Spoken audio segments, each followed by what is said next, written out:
humans tend to have a pretty good radar when it comes to discerning who has status and authority. Researchers have shown that we have the ability to determine who might have power and influence within a certain social group. There was some research done a few years ago where people were given a picture of just two people in a room. That was all that they knew. But by judging from the posture that each person in the picture took, they could judge nearly all the time, and certainly most of the time, who was higher up in the hierarchy of that company.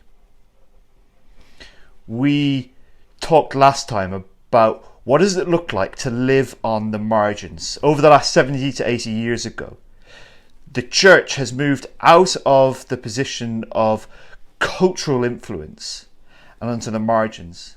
Now, feeling that kind of whiplash, many have sought to reassert their authority or try to recapture that influence.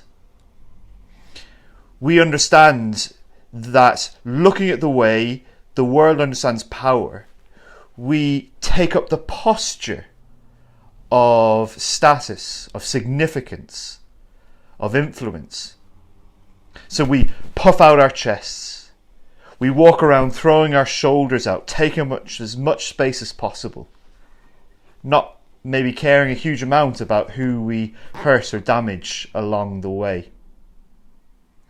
But a question that we should be asking is, what kind of posture is Jesus calling us to?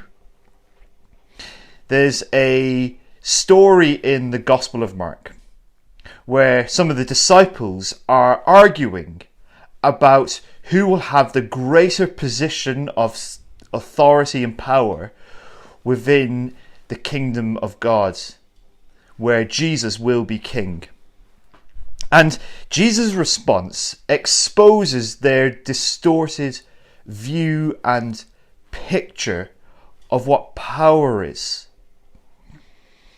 They've been conditioned more by the world than by the Word made flesh. Jesus says to them, "Whoever would be great among you must be your servant, and whoever would be first among you must be slave to all. For even the Son of Man came not to be served, but to serve, and to give his life as a ransom for many." The first thing for us to realise, living on the margins, is that though we follow the great King of the universe, Jesus, we are called to follow and embody the life of humility which he perfectly demonstrated for us as he lived on this earth. He did not demand power, but through his humility showed his authority to the world. And that's the life that we are called to, and that's the posture that we must adopt if we are to follow in the ways and practice the life that Jesus has invited us to.